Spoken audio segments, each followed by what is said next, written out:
যে একাদশীতে অন্ন সেবা নিষিদ্ধ। শিবানন্দ বুঝতে পেরেছে কুকুরের কান্নাটা দেখে। ও বুঝলাম, তার মানে তুই একাদশী তিথিতে অন্ন পাবি না। হাই রে জগৎ, এখনো কত মানুষ একাদশী মানে না। আরে পশুকুলি জন, বলার ভাষা নেই, তবু একাদশী করেছে। ওরে আয় আমার হৃদয় আয়। কুকুরটাকে বুকে জড়িয়ে ধরল শিবানন্দ, আর কুকুরটা যেন পোষা কুকুর হয়ে গেছে। শিবানন্দ যেখানে যায় কুকুর পিছনে পিছনে যায়। আর সব থেকে বাবা কুকুর হচ্ছে তো প্রভু ভক্ত, যেখানে যায় শিবানন্দ। তাই রথযাত্রা, আর রথযাত্রার সময় শিবানন্দ যাবে পুরীধাম। বাবা আজও কিন্তু নদিয়ার মানুষরা বিশ্বাস করে, আজও নবদ্বীপের মানুষরা বিশ্বাস করে প্রভু আজও পুরীধামে আছে। যার যেমন ভাব তার তেমনই লাভ। আজও বহু ভক্তরা ছুটে যায় বাবা রথযাত্রার সময়। তারা মনে করে পুরীধামের ওই ধুলি কণাতে আজও গৌর হরির পদধূলা। বহু ভক্তরা যায় রথযাত্রার সময়। শিবানন্দ যাবে, নবদ্বীপ থেকে আরো ভক্তরা যাচ্ছে বাবা, সবাই জগন্নাথজিকে দর্শন করতে। নদী পার হবে, আর তখনকার দিনে বাবা মানে সুচিতা ছিল বড়, মানে কুকুর বিড়ালের ছোঁয়াছানি, কুকুর বিড়ালের এঁঠো, এগুলো তখনকার দিনে খুব মানামানি হতো। তা কুকুরটাকে নিয়ে শিবানন্দ যেই না বাবা নদী পার হবে, মাঝি বলে উঠলেন, শোনো শিবানন্দ, তোমার জন্য আমার রোজগার বন্ধ করতে পারবো না ভাই। তুমি যদি আমার কুকুরটা নিয়ে এই নৌকায় ওঠো, আমার নৌকা অশুদ্ধ হয়ে যাবে, আর সারাদিন আমার কোনো যাত্রী উঠবে না। আমি কি করবো বলো? শিবানন্দ বলছে, ভাই যদি আজকে সারা দিনে তোমার নৌকায় যা ভাড়া হবে, সব ভাড়া যদি আমি একা দিয়ে দিই, তাহলে আমার এই কুকুরটাকে একটু নিয়ে পার করে দেবে গো, কারণ ও তো আমার ছাড়া থাকে না, ওকে একটু পার করে দাও না গো। তবে শোনো, পার করে দেব, কিন্তু ও ঘাটে গিয়ে তোমায় বালতি করে জল তুলে তোমাকে কিন্তু আমার নৌকাটা ধৌত করতে হবে। ঠিক আছে, তাই করব। এবার নদীটা পার করে দিল, কুকুরটা তীরে দাঁড়িয়ে আছে, আর শিবানন্দ বালতি বালতি জল দিয়ে নৌকাটা ধৌত করছে। আর কুকুরটা মনে মনে দাঁড়িয়ে দাঁড়িয়ে কাঁদছে, প্রভু আমি এসেছি বলে আমার প্রভুর আজকের এত কষ্ট। শুধু ভাড়া দিলেও হবে না, আজকে নিজের হাতে নৌকা ধুয়ে দিতে হচ্ছে। আমি আর থাকবো না, যেতে যদি হয় আমি পুরীধামে একা একা যাব, আর প্রভুর সঙ্গে যাব না। যদি আমার প্রভুর সঙ্গে যাই, আবার যদি রাস্তায় কোনো বিপদ হয়, আবার তো আমার জন্য কষ্ট পেতে হবে, আমি একা চলে যাব। শিবানন্দ নৌকা ধরছে, আর কখনো বাবা তীর থেকে কুকুরটা চলে গেছে, না বলে চলে গেছে। সঙ্গে সঙ্গে মাঝি বলে উঠলেন, ও শিবানন্দ, দেখলে তো এদের বলে কুকুরের জাত, নিশ্চয়ই মাছ মাংসের গন্ধ পেয়েছে, ও ঠিক চলে গেছে। শিবানন্দের খুব কষ্ট হলো, যাকে আমি আমার করে নিজ সন্তানের মতো দেখলাম, আর আমাকে না বলে চলে গেল। বেশ, না বলে যখন চলে গেল, ও যেটা ভালো বুঝেছে করেছে, যা, আর কোনো গুরুত্ব দেয়নি বাবা। ও হেঁটে হেঁটে যাচ্ছে শিবানন্দ, আর শিবানন্দে যাবার অনেক আগে কুকুর চলে গেছে পুরীধাম। রথযাত্রার সময় বাবা পৃথিবীতে যত মহামারী হয়, জগন্নাথের মাসির বাড়ি যাওয়া বন্ধ কেউ করতে পারবে না। 9 দিনের জন্য যাবে না গুন্ডিচা মাসির বাড়ি, রথে উঠবে তো, নিজের গর্ভগৃহ থেকে বাইর হয় বৎসরে একবার। আর বাবা এই যে জগন্নাথের রথ আর আমাদের দেহরথ এক। অক্ষয় তৃতীয়ার দিন বাবা শুরু হয়েছে রথের কাজ, সেই রথে জগন্নাথ উঠবে। মানে আমরা দেশে গায়ে বলো শহরে বলো, মানে রথ একবার বানানো হয়েছে, প্রতি বছর একটু মেরামত করে ধৌত করে জগন্নাথ তুলি বাবা। কিন্তু পুরীধামে নয়। ওই যে বড় বড় রথ ও প্রতি বৎসর তৈরি হয় আর প্রতি বৎসর ভেঙে দেওয়া হয়। এই দেহরথের সঙ্গে আমাদের জগন্নাথের রথ একেবারে হুবাহুব মিল।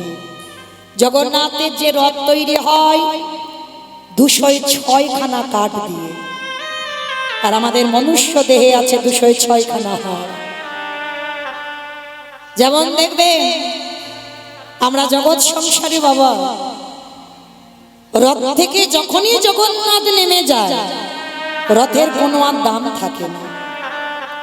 এই যে উঠবে বাবা 31 তারিখে মাসির বাড়ি যাবে, আবার 9 দিন পরে ওই রথে করে গন্তব্যস্থলে আসবে, আর জগন্নাথ নেমে যাওয়ার পর ওই কাঠ বাবা নিলামে বিক্রি হয়। অনেকে নিলামে কেনে, বড় শুভ। আর যেগুলো থেকে যায় ওই জ্বালানি কাঠ হিসাবে ব্যবহার করা হয়। একটু বাবা দেহতত্ত্বে বিচার করে দেখেন, যতক্ষণ রথে জগন্নাথ থাকবে রথের দাম, আর রথ থেকে জগন্নাথ নেমে গেলে রথের আর কোনো দাম নাই, জ্বালিয়ে পুড়িয়ে ছাই করে দেবে। আমাদের দেহতত্ত্বে দেখেন কি গো, জগন্নাথ আছে বলে তো কীর্তন শুনছেন, কীর্তন গাইছে।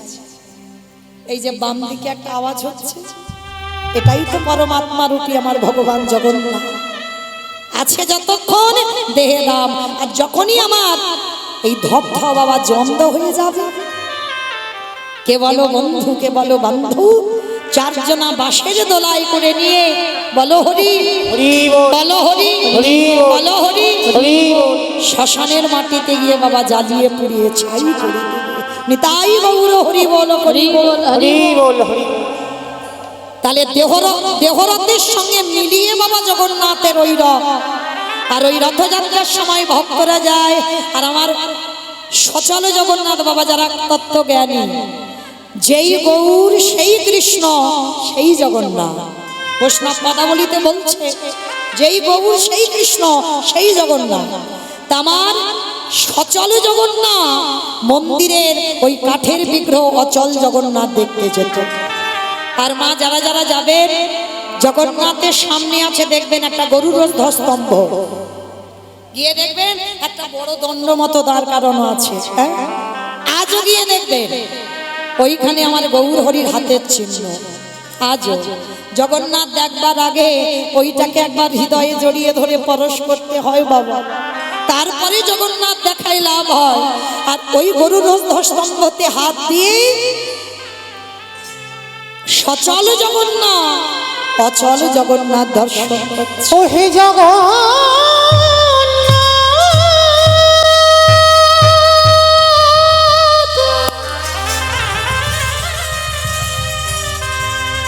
ওগো তুমি নাকি জগতের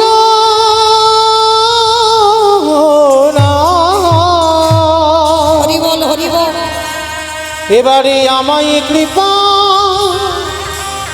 কৃপা করো প্রভু। গৌর হরি জগন্নাথ দেখছে, অমাইরা সেই কুকুরটা তখন কোথায় জানো? গৌর হরি কাঁদছে, আর গৌর হরির পায়ের কাছে কুকুরটা গিয়ে বসে পড়েছে।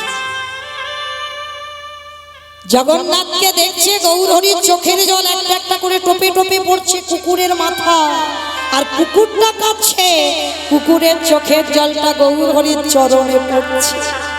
আর যেই না গৌর হরির চরণে পড়েছে, গৌর হরি চমকে, কে এমন করে আমার চরণ ভাসাচ্ছে? গৌর হরি নিচে তাকিয়ে দেখেন একটা কুকুর বসে আছে। গৌর হরি আমার তো জাতের বিচার নয় বাবা, কে পশু কে পাখি এগুলো দেখে না, সবাইকে প্রেম দিয়েছে। হ্যাঁ, যখন ঝাড়িখণ্ডের পথ দিয়ে বাবা যাচ্ছিল জঙ্গল দিয়ে বৃন্দাবন, মানে বাঘ সিংহ পশু পাখি কুকুর বিড়াল যাকে দেখেছে তাকে প্রেম দিয়েছে। তা যেই না কুকুরকে দেখেছে, গৌর হরি আমার সহিষ্ণুতা তো ভগবান, মাথায় হাত দিয়ে বারবার বলছে, কিরে কাঁদছিস হাসছিস কেন? একবার কৃষ্ণ বল, একবার কৃষ্ণ বল, একবার কৃষ্ণ বল। বারবার কুকুরটাকে বলছে কৃষ্ণ বল, কৃষ্ণ বল, কৃষ্ণ বল। কুকুরে কি কৃষ্ণ বলতে পারে গো? কুকুরটা যেন গৌর হরির নয়নে নয়ন দিয়ে বলে উঠল, গৌর হরি, তুমি তো আমার পশু করে জন্ম দিয়েছো, আমার মানুষ করে দাওনি জন্ম।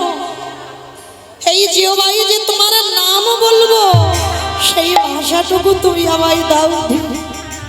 তোমার চরণে আমার একটাই নিবেদন, যদি কোনোদিন আবার আমার জন্ম খাও, আর পশু করে নয়, তুমি আমার মনুষ্য করে জন্ম দিও।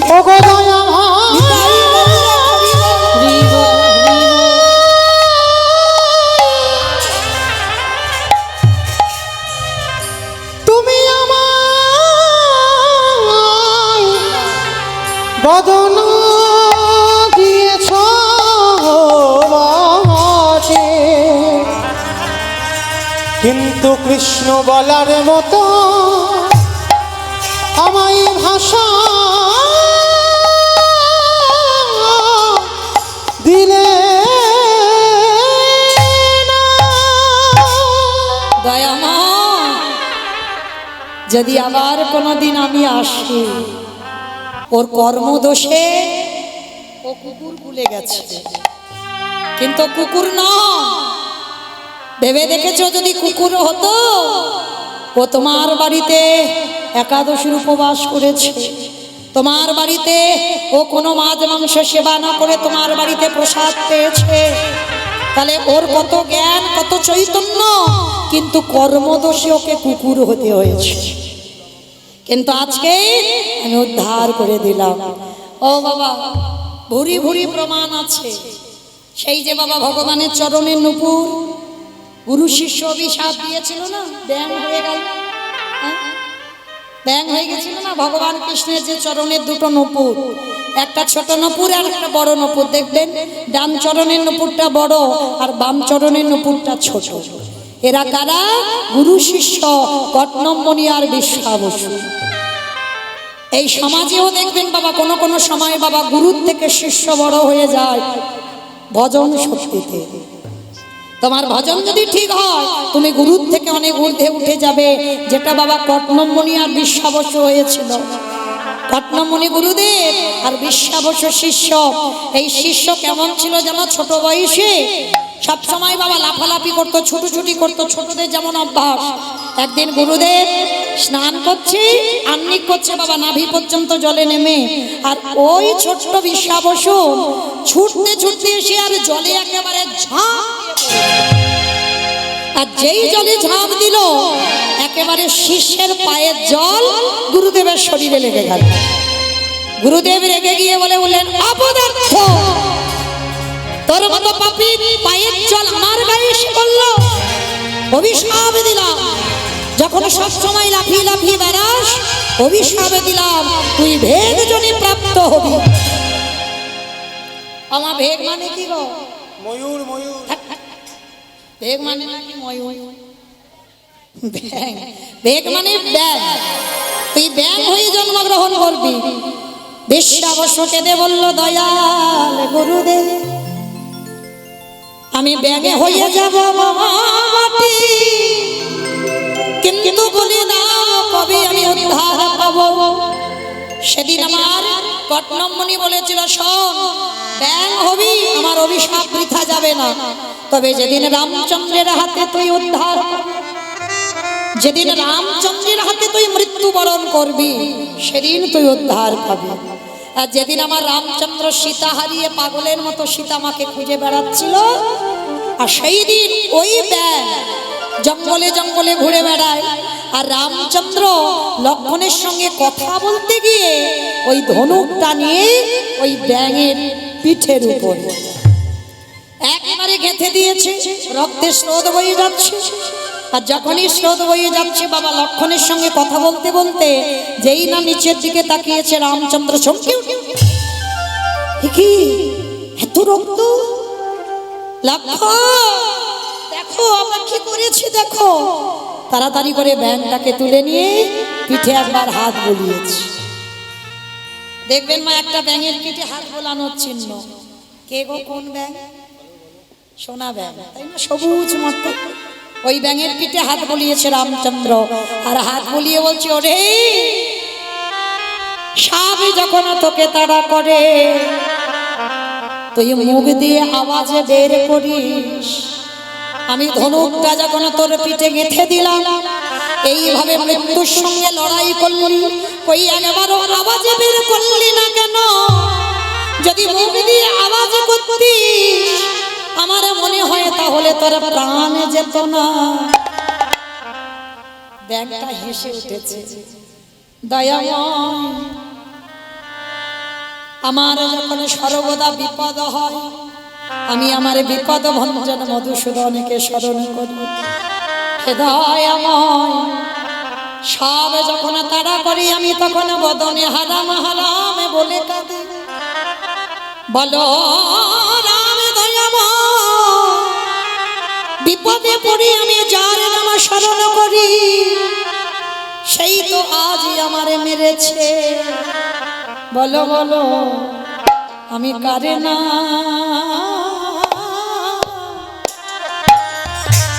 কার নাম ধরব? আমি রাম নাম ডাকব কেমনে? আমি কার নাম ডাকব? বলো আমি কার নাম করব? যার বিপদে পড়ে আমি যাকে ডাকি সেই আমায় বধ করেছে। ব্যাংটাকে ধরে বলল, বলে ব্যাং আমার কাছে তুই কি চাস? এক নিঃশ্বাসে এক বাক্যে ব্যাং কি বলেছিল জানো? হে দয়াময়, আমারে গুরুদেবকে কৃপা করো। আমি অন্য কি আমি অন্য কিছু চাহি না গো, আমার গুরুদেবকে কৃপা করো। রামচন্দ্র বলে উঠেছিল, চুপ! যে গুরুদেব তোকে ভেগে জনিতে জন্ম দিল, অভিশাপ দিল একটু পায়ের জল লেগেছে বলে, আর তুই কিনা সেই গুরুদেবের জন্য কামনা করছিস? হে দয়াময়, আমারে গুরুদেব যদি আমারে ভেগে জনিতে জন্ম না দিত, বলো বলো দয়াময়, তবে কি তোমার চরণ পেতাম? ওই ভেগে জানি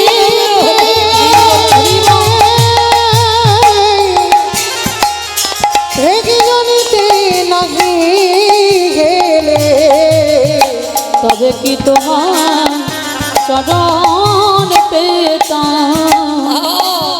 এইবার ব্যাংটাকে হাতে করে নিয়ে গেল সেই কটনমণির কাছে।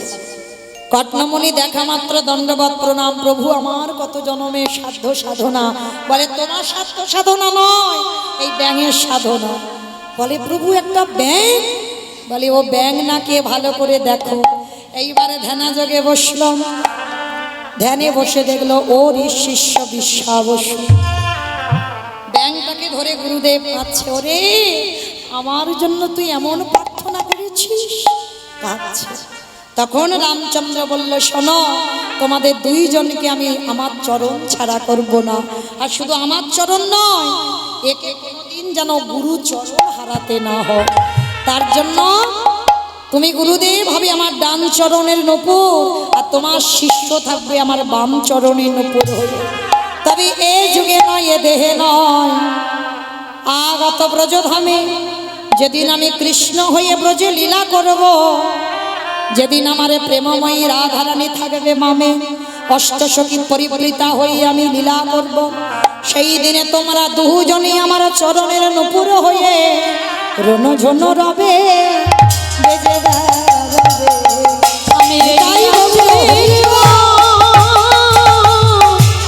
এই আশীর্বাদ করে রাখলাম, রুনু ঝুনু রবে বেজে বেড়া রে। আস্তে তালে মায়েরা বোঝা গেল আজকের গৌর হরি বললেন শোনো, ও কুকুর দেখতে কিন্তু কুকুর নয়, কর্মদোষে। এই জায়গাটা বাবা খুব খেয়াল রাখতে হবে, কর্ম কাউকে ছাড়বে না, কাউকে নয়। এখানে যারা যারা আছে বাবা, ভগবান নিজে নিজেকে ছাড়েনি, ছেড়েছে বাবা। রামচন্দ্রকে সরযূ নদীর জলে প্রাণ ত্যাগ করতে হলো, ভগবান কৃষ্ণকে প্রভাসের তীরে প্রাণ ত্যাগ করতে হলো, চৈতন্য মহাপ্রভুকে 48 বছরে পুরীধামে দেহ সম্বরণ করতে হলো। হয়েছিল কি না? যে রাধারানী ছিল তার জীবন, সেই রাধারানীকে 100 বছর কাঁদতে হলো ব্রজে। তাহলে ওরা নিজে নিজেকে ছেড়ে দেয়নি, গান্ধারীর একটা নয় দুটো নয়, গোটা কুরু বংশ ধ্বংস হয়ে গেল। তাহলে সব সময় মা, কেউ জানুক কেউ দেখুক না দেখুক, একজন দেখবার মালিক বসে আছে মাসি নিয়ে। হ্যাঁ, আমি কি কর্ম করব সেটা আমাকে দেখতে হবে বাবা। এমন কর্ম করব শেষের দিনে কর্ম হবে সাথী বাবা। কতদিন সাধু সঙ্গ করলাম, কতদিন ভক্তচরণ আশ্রয় করলাম, কতদিন আমি হিন্দু ধর্মের মানুষ হয়ে, আমি সনাতনী হয়ে আমার হিন্দুত্বটাকে বজায় রাখতে শিখলাম। কতদিন একাদশীর উপবাস করলাম, কতদিন আমি গোবিন্দ চরণে তুলসী দিলাম। হ্যাঁ, এই ভালো ভালো কর্ম আমি সমাজের কাজে কতটুকু লাগতে পেরেছি বাবা, এইটুকু আমার শেষের দিনে সাথী হবে। আর যদি বলো বাবা কুকর্ম করেছি, কেউ তো জানে না, কিন্তু মা যে জানবার মালিক হিসাব হয়ে গেছে খাতায়, তাই না? তাহলে হিসাব যখন হয়ে গেল, প্রত্যেকের খেয়াল রাখতে হবে, এমন কর্ম করব না বাবা আমাদের পিছনে 80 লক্ষতে আবার যেতে হয়। ওই 80 লক্ষ কিন্তু পার করে তবে 4 লক্ষ এসেছে। হতেও তো পারে এই জন্মটা শেষ, এই জন্মের পরে আমরা ভগবত ধাম, কিন্তু এমন কর্ম কেউ করব না যাতে আবার আমাদের 80 লক্ষতে যেতে হয়, আবার বাবা পিছনে ফিরে যেতে হয়। তাই গৌর প্রেমানন্দে হরি বল হরি বল। তাহলে চলেন। আমি জানি না, আমার বাবার 4টে মুখ বাবা জানে না, তুমি শিব জানো না, তাহলে কে জানে? বলে একজন জানলে জানতে পারে, যে নামের নাম। আমার নামের নামই কে? ভগবান। বলে চলো তার কাছে যাই। এইবার তার কাছে গিয়েছে, আর গিয়ে বাবা 3 জনে দাঁড়িয়েছে, নারদ, ব্রহ্মা আর বাবা ভোলানাথ। গিয়ে বলছে, হে নারায়ণ, বড় দায়ে পড়ে এসেছে। কি দায়? না যারা যারা তোমার ডাকে, যারা ভালোবাসে, তাদের অন্তিম দশাটা কি হয়? করজোর করে বলে উঠলেন, নারদ, এ প্রশ্নের উত্তর তো আমার জানা নাই। শিখি, তুমি ভগবান, তোমার নাম সবাই শুনছে, গাইছে, জপছে, আর তুমি জানো না? বলে না। শোনো, তোমার এই প্রশ্নের উত্তর তারাই দেবে। তারা জানো? যারাই আমার নামে ভালোবাসে, যারাই আমার নামে ভালোবাসে, শয়নে স্বপনে নিদ্রায় জাগরণে, কৃষ্ণ ধ্যান, কৃষ্ণ জ্ঞান, কৃষ্ণ প্রাণ, কৃষ্ণ জীবনে, কৃষ্ণ মরণ। চলে যাও সেই ভক্তির কাছে গেলে, যে কৃষ্ণ ছাড়া কিছু জানে না, সেই বলতে পারবে আমাকে ভালোবাসলে তার অন্তিম দশাটা কি হয়। নারদ বলছে, ঠাকুর তুমি নির্দিষ্ট করে বলে দাও না, সেই ভক্ত আছে কোথায়? যাবে? যাবো তো, চলো আজকে আমরা 4 জনে যাব। কোথায় যাব প্রভু? বলে মর্তধাম। যেই না মর্ত বলেছে, নারদ মুনি তো চমকে উঠেছে। ঠাকুর মর্তে? মর্তে ভক্ত? ওরা তো শুধু খায় দায় ঘুমায়, টিভি সিরিয়াল মোবাইল, ওখানে তুমি ভক্ত পাবে কোথায়? বলে নারদ, ওরা খাক ঘুমাক, টিভি সিরিয়াল মোবাইল সব করুক, কিন্তু তুমি জানো না তার মধ্যেও আমার এমন এমন ভক্ত আছে যাদের চরিত্র শুনলে তোমার হৃদয়টা কেঁপে উঠবে। চলো আজ আমি সেই রকম এক ভক্তের বাড়িতে তোমাকে নিয়ে যাব। মায়েরা নামগুলো মনে রাখবেন, শেষে কাজে লাগবে। ব্রহ্মা, বিষ্ণু, মহেশ্বর আর নারদ 4 জনে বৈষ্ণব রূপ ধারণ করেছে। কারণ বাবা নিজ রূপে তো আসতে পারবে না, কারণ আমাদের এখনো সেই নয়ন হয়নি যে আমরা সাক্ষাৎ ভগবান দেখব। আর আমরা কলির জীব বাবা ভগবান ওই গোপবে সর্বেনু কর শ্যামনব কৈশোর নটব ওই রূপে আমাদের সামনে দাঁড়াবে না। হ্যাঁ, ঠাকুর বলতো না মানুষের মধ্যেই ভগবান, মানুষের মধ্যেই ভগবান, জীবই ব্রহ্ম। তাহলে জীবের মধ্যে তোমার খুঁজে নিতে হবে কার মধ্যে বাবা ভগবান সত্তা রয়েছে। ভগবান সাক্ষাৎ এসে দাঁড়াবে না বাবা, এটা কলিযুগ। আর যদিও বা সে ছদ্মবেশে বাবা, যাতে ভক্ত চিনতে না পারে, ঘষে নেবে না। তা আজকের ভগবান নিজ রূপে নয়, চারজনে বৈষ্ণব রূপ ধরেছে। জীর্ণ মলিন শতচিত্র বস্ত্র পরিধান করে আসছে মর্তের মাটিতে ভক্তের দুয়ারে। কোথায়? মথুরা জেলার অন্তর্গতে অবন্তী নগর গ্রাম,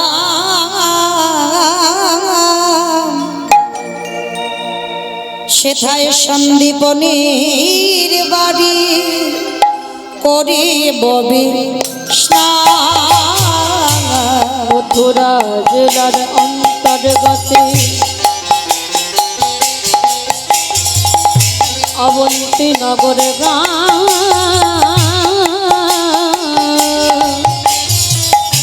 সেথা সন্দীপনের বাড়ি করিব বিশ্রাম। ওগো যাবো আমরা ভক্তে ঘরে, বলে যাব আমরা সেই ভক্তের ঘরে, বিশ্রামে লইবার তরে। বলে যাব আমরা সেই ভক্তের ঘরে। মথুরা জেলার অন্তর্গত অবন্তীনগর গ্রাম। আর অবন্তীনগর গ্রামে ভগবানের গুরুদেব থাকতেন, যিনি হলেন সন্দীপনী মণি। এই সন্দীপনী মণির আশ্রমে বাবা কৃষ্ণ বলরাম সুদামা পড়াশোনা করে বড় হয়েছে। আর এই সন্দীপনী মণির একটা ছেলে ছিল, যারই নাম হচ্ছে মধুমঙ্গল, কৃষ্ণের বন্ধু। আর এই সন্দীপনী মণি কেমন ভক্ত জানেন বাবা? প্রতিদিন ব্রহ্ম মুহূর্তে ঘুম থেকে উঠতো। ব্রহ্ম মুহূর্ত কাকে বলে? সূর্য উদয়ের 1 ঘন্টা 36 মিনিট আগে। বাবা সারাদিনে যত আমরা ভজন সাধন করি না কেন, ভোরের বেলাটা যে ভজন, এইটা সারাদিনে আর মিলবে না। এই পরিবেশ ভোরের বেলা শান্ত। আর যারা ভজনীয়, যারা সাধনীয়, যারা সাধন ভজন করে ভগবানের চরণ পেয়েছে বাবা, সবাই এদের ব্রহ্ম মুহূর্তে ভজন। তা সন্দীপনী মণি প্রতিদিন ব্রহ্ম মুহূর্তে যমুনা স্নানে যায়। আর স্নান করে ভিজে কাপড়ের দরজার ধারে এসে বসে বসে কাঁদে। আমা কেন কাঁদে জানো? সংসারের জন্য নয়, ভগবানের চরণ পাবার জন্য নয়। তাহলে কাঁদে কেন? ভগবানের কাছে একটাই প্রার্থনা, হে দয়াময়, তুমি আমার দুয়ারে একটা অতিথি পাঠাও। সন্দীপনী মণির এটা সংকল্প ছিল বাবা। অনেক মানুষের কিছু কিছু সংকল্প হয় না? সন্দীপনী মণির সংকল্প প্রতিদিন নিত্য যতদিন বেঁচে থাকবে, আগে অতিথি সেবা, তারপরে মাধুকুরি গুই করে নিজে রন্ধন করে ভগবান সেবা, আর ভগবান সেবা দিয়ে তারপরে নিজের সেবা। আর যেদিন অতিথি সেবা দিতে না পারে, সেদিন ভিক্ষায়ও যায় না, আর ভগবানকে কিছু দেয় না, আর নিজেও কিছু খায় না। এটা তার সংকল্প, আগে আমার অতিথি সেবা, তারপরে ভগবান, তারপরে আমি। আজকের ভগবান কেমন লীলা করছে দেখেন। সকালবেলা সন্দীপনী মণি 3 জন বৈষ্ণব সেবা দেওয়া হয়ে গেছে। আর সেবা দেওয়ার পরে মনে আনন্দ, রোজ রোজ একটা মিলে কি তা সন্দেহ, আজকে 3টে হয়ে গেছে। তাড়াতাড়ি করে নগরে নগরে গিয়ে মাধুপুরি করেছে, মাধুপুরি করে নিজে রান্না করেছে, রান্না করে ভগবানকে ডালাটা সাজিয়ে দিয়েছে।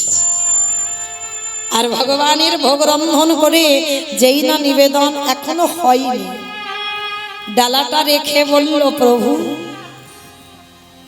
ছোটবেলা থেকে তোমায় ভালোবাসছি, ছোটবেলা থেকে তোমায় ডেকে আসছি, তুমি কি পারো না তুমি কি শুনতে পাও না আমার ডাক? এত কাঁদি এত ডাকি, আমার ডাক কি তোমার চরণে যায় না? আমি কোথাও গেলে একবারে দেখা দাও না প্রভু। পাবরে দেখা বলো না আমি কোথায় গেলে ওগো দয়া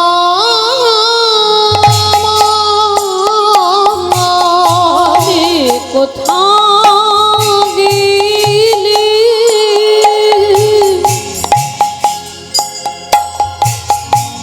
পাবো রে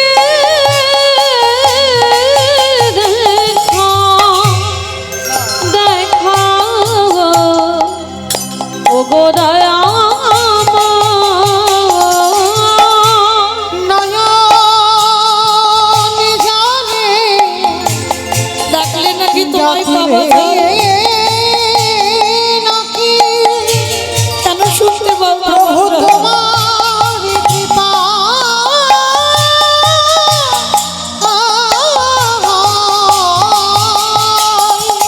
ওই নয়ন জলে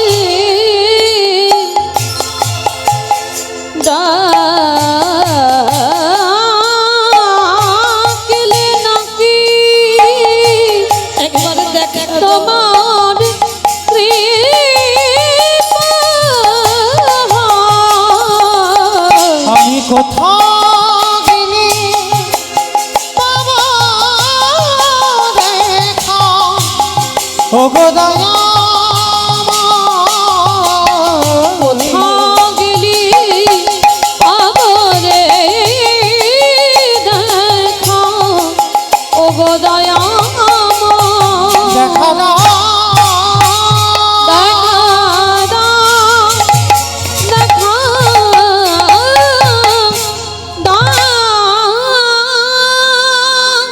বেলাটা রেখে কাছে, আর ঠিক সেই সময় ব্রহ্মা বিষ্ণু মহেশ্বর আর নারদ ছদ্মবেশে দরজায় এসে ডাকছে, মণিবা বাড়িতে আছো কে? যেই না ডেকেছে বাবা, হৃদয়টা দুলে উঠেছে। কেন? ভগবানের ডাক আর মানুষের ডাকে বাবা তফাৎ হবে না? যদি ভগবান ডাকে, সে ডাকটা একটু আলাদা, হৃদয় জোড়ানো ডাক। আর যদি মা কেউ কোনোদিন শুনতে পাও ভগবানের ডাক, কারোর কাছে বলো না। কেন জানো? আপন ভজন কথা না কহিবি যথা তথা। সবার কাছে সব ভজনের কথা বলা যায় না, এইটা আমি বলে যাই মা। সবার কাছে সব ভজনের কথা বলো না, যদি তুমি তোমার ভজনের মানুষ কোনোদিন না পাও। মৃত্যু হয়ে যায়, যা বলার দরকার নেই, থাক নিজের হৃদয়। কোনোদিন কারোর কাছে বলো না। আর যদি বলে ফেলে দাও, তোমার ভজন সাধন সব বিফল হয়ে যাবে, সব নষ্ট হয়ে যাবে। তো আজকে সন্দীপনী মণি যেই না শুনেছে চারজনের ডাক, ওই ডাকটা যেন হৃদয়ে জোড়ানো ডাক। তাড়াতাড়ি করে দরজায় এসেছে, আর দরজায় এসে দেখে না চারজন বৈষ্ণব বসে আছে। আচ্ছা মা বলেন তো, আগে ভগবান সেবা না আগে অতিথি সেবা? আগে ভগবান? আপনারা কি বলেন, আগে ভগবান না আগে অতিথি? অতিথি সেবা। বাহ, আমরা জানি এখানে সবাই মা আগে অতিথি পরে ভগবান, কিন্তু মানি কজন? মানি কজন? হয়তো ধরো দুপুরবেলা আমাদের বাড়ি সবার প্রসাদ পাওয়া হয়ে গেছে, আমি বাড়ি একা বাকি, হরি বল, একা বাকি। আর সেই সময় যদি কোনো ভিক্ষু এসে বলে, ওমা মা দুটো প্রসাদ দিবি, বড্ড খিদে পেয়েছে, ভালো করে কদিন কিছু খাওয়া হয়নি, দে না মা, বড্ড খিদে পেয়েছে। অনেক মায়েরা আছে, এটা আমার গল্প কথা নয় মা, আমার নিজে কানে শোনা, নিজের চোখে দেখা, সত্যি বলছি, চোখের সামনে দেখেছি, দূর দূর করে তাড়িয়ে দিয়েছে। বলে এই যে এখন আমার হাত জোড়া, তুমি অন্য ঘরে যাও, অন্য বাড়িতে গিয়ে ভিক্ষা করে নাও, এখন আমি খেতে বসেছি, উঠতে পারবো না। বাবা বলা কি যায়? কার ঘরে কখন ভগবান কোন বেশে আসবে, হতেও তো পারে ভগবান কোনোদিন। আর সব সময় মনে রাখবেন মা, অতিথি কাকে বলে? নিমন্ত্রণ করেছে যে আসবে সে অতিথি নয়, অতিথি যে বিনা নিমন্ত্রণে আসে। এইটা কোনোদিন ভুলে যাবে না মা। আমি আপনাদের চরণে অনেক কনিষ্ঠা, অনেক ছোট, তবু বলে যাচ্ছি অতিথি তাকে বলে যার কোনো তিথির জ্ঞান নেই, যে একাদশী, অমাবস্যা, পূর্ণিমা, দ্বাদশী, সকাল বিকাল সন্ধ্যা কোনো টাইমের জ্ঞান নেই। হঠাৎ তুমি জানো না, হঠাৎ তোমার বাড়িতে এসে গেছে, হয়তো খাবার সময় দুপুরবেলা। মনে রাখবেন কোটি কোটি জন্মে সাধ্য সাধনা আছে বলেই তোমার দুয়ারে অতিথি এসেছে। একদিন যদি খাওয়া নাও হয়, একদিন যদি উপবাসে যাও তাও ভালো, কিন্তু অতিথি সেবা আগে দেবেন। কোনদিন কখনো যেন দুয়ার থেকে অতিথি বৈমুখ হয়ে না যায়। কেন জানো? একটা অতিথি যদি দুয়ার থেকে চলে যায়, কোটি কোটি জনমেশার সাধ্য সাধনা যা কিছু ছিল সব বিফল হয়ে যায়। বহু মানুষ জানি না বাবা, আবার কলির মানুষ বেশিরভাগ বাবা জ্ঞান অন্ধ জীব। এরা জ্ঞানী আবার অজ্ঞানীর মতো কাজ করে, এরা সব জানে আবার জেনে না জানার ভান করে। অনেক মানুষ আছে বাবা বাড়িতে অচেনা অজানা লোক যদি বিনা, হয়তো তোমাকে ফোন করে আসেনি, বলে আসেনি, দূর দূর করে তাড়িয়ে দেবে, এক গ্লাস জলও দেবে না। মনে রেখো বাবা, ভগবানের বিচারে সেই পাপীকে ভগবান জীবনে কোনোদিন ক্ষমা করবে না, কোনোদিনও না। তাই সবাইকে বলে যায় যদি দুবারে অতিথি আসে, আগে অতিথি সেবা, ভগবান বাদ। ভগবান নিজেই বলেছে আমা হতে নাম বড়, নাম হতে ভক্ত বড়, ভক্ত হতে ভক্তের পদধূলা আরো বড়। ভগবান নিজেই ভক্ত পদধূলা পাওয়ার জন্য লালায়িত বাবা, যুগে যুগে প্রত্যেকটা যুগে ভক্তের চরণ ধুলা পেয়েছে। সবসময় মনে রাখবেন মা, সরাসরি ভগবানের কাছে যাওয়া অসম্ভব, সময় লাগবে, টাইম লাগবে। যেমন ধরুন বাবা, গরু বাছুর নিয়ে যদি মাঠে গরুর ঘাস খাওয়াতে যাও, সন্ধে হয়ে যাচ্ছে, গরু ঘরে আসছে না, মালিক গিয়ে দড়ি ধরে টানাটানি করছে, কিন্তু বাবা ঘাসের এত লোভ, সে গরুটা ঘাস খেতেই আছে। যত দড়ি ধরে টানে সে গরুকে আর আনতে পারছে না। ভাবুক হেসে বললেন, ওরে মূর্খ, দড়ি ধরে টানতে হবে না গরু, ওর যে বাছুরটা চারিদিকে ছুটোছুটি করছে, ওর বাছুরটাকে একবার কোলে তুলে নে। আর যদি বাছুরটাকে কোলে তুলে নিয়ে তুই আগে আসতে পারিস, তাহলে আর তোকে ওই গরুর দড়ি ধরে টানতে হবে না, পিছন থেকে আপনি থেকে গরু হেঁটে চলে আসবে। নিতাই গৌর হরি বল, হরি বল। এই জগৎ সংসারে বাবা ডাইরেক্ট ভগবানের কাছে যাওয়া বাবা খুব মুশকিল আছে। তাহলে সব সময় চিন্তা রাখবেন, যদি কোনোদিন একজন শুদ্ধ ভক্ত পেয়ে যাও, যার হৃদয়ে কোনো লোভ লালসা কামনা বাসনা কিছু নেই, সেই রকম ভক্ত যদি সঙ্গ পাও, সেই ভক্ত চরণ আশ্রয় করো, আর সেই ভক্তের চরণ ধরে তুমি একেবারে ভগবানের চরণ পৌঁছে যাবে। অনেকে করে না বাবা শিব চতুর্দশী, অনেকে বলে শিব চতুর্দশী কেন করে, বলো তো কেন করে? স্বামীর অমঙ্গলের জন্য। স্বামীর অমঙ্গলের জন্য নাকি শিব চতুর্দশী? স্বামীর মঙ্গলের জন্য, তাই তো? এইটা কিন্তু প্রথা, বলে স্বামীর মঙ্গলের জন্য শিব চতুর্দশী। কিন্তু শুধু তো আমার মায়েরা করে না, অনেক দাদা ভাই বাবারাও তো শিব চতুর্দশী করে। তাহলে তারা কেন করে? বউয়ের মঙ্গলের জন্য। বউয়ের মঙ্গল নয়, এখানে স্বামী স্ত্রীর মঙ্গলের জন্য শিব ঠাকুরের ব্রত নয়। বাৎসরিক কীর্তন করালে কি হয়, আর বাৎসরিক বাৎসরিক কীর্তন করালে কি হয়, আর কীর্তন করাবই বা কেন? কি মাইরা যিনি চলে গেছেন তার উদ্দেশ্যে কীর্তন করিয়ে লাভটা কি হবে? পরীক্ষিত মহারাজ বাবা 7 দিনের আয়ু নিয়ে বসেছিল, 7 দিন পর তার তক্ষক সাপের দংশনে মৃত্যু হবে। এ কাহিনী আমরা সবাই জানি। কিন্তু পরীক্ষিত রাজা একদিনের জন্য মৃত্যুকে ভয় পায়নি, ভয় পেয়েছিল কিসেই না, মুক্তি পাবে কি করে। মুক্তি পাবার জন্য তার ভয়। 7 দিন আয়ু পরীক্ষিত রাজার জীবনের বাবা একেবারে গ্যারান্টি হয়ে গেল। পরীক্ষিত রাজার জীবনে একেবারে গ্যারান্টি ছিল 7 দিন পর মৃত্যু। কিন্তু এখানে যারা বসে আছি, যারা দাঁড়িয়ে আছি, আমি কীর্তনিয়া সম্প্রদায়, আমরা কি বলতে পারবো মা আমরা 7 দিন থাকবো? পরীক্ষিত রাজার জীবনের গ্যারান্টি ছিল, কিন্তু আপনাদের আমাদের জীবনের গ্যারান্টি নেই মা। আজকে কীর্তন শুনছেন, কালকে যে থাকবো এই প্রতিজ্ঞাটা কারোর কাছে করতে পারবো না। নিঃশ্বাসের দ্বারা বিশ্বাস নাই। তাহলে পরীক্ষিত রাজা যে মৃত্যু হবে 7 দিন পর, তক্ষক সাপের দংশনে তিনি জানেন, কিন্তু মৃত্যুকে ভয় নেই। ভয় কিসে? না মুক্তি পাবে কি করে। আর মুক্তি পাওয়ার জন্য বাবা যত সাধুগুরু ব্রাহ্মণ বৈষ্ণবদের নিমন্ত্রিত করেছে, যারা যারা আসছেন তাদের কাছে উপদেশ শুনছেন কি করলে মুক্তি পাওয়া যাবে। কিন্তু বাবা সব শেষে এসেছিলেন আকুমার ব্রহ্মচারী প্রভুপাদ শীল ও সুখদেব গোস্বামী পা। পরনে কোনো বস্ত্র ছিল না। 16 বছর বয়সে মাতৃ জঠর থেকে বাইর হলো। আর সেই ছেলেটা যখন ভাগবত গ্রন্থ ব্যাসদেব রচনা করেছিলেন, দুর্গার বড় ছেলে গণেশ লিখেছিলেন ভাগবত। কিন্তু বাবা রচনা করলে হবে না, লিখলে হবে না, কাউকে তো পড়তে হবে। আর শুধু পড়লে হবে না বাবা, কাউকে শুনতে হবে, তারপরে ভক্তি প্রেমের উদয় হবে। তা ভাগবত গ্রন্থটা নিয়ে সরাসরি একেবারে ছুটে এলেন পরীক্ষিত রাজার দুয়ারে। পরীক্ষিত রাজার দুয়ারে শুধু এই সুখদেব গোস্বামী নয়, হাজার হাজার লাখ লাখ সাধুগুরু বৈষ্ণব নিমন্ত্রিত করেছিলেন।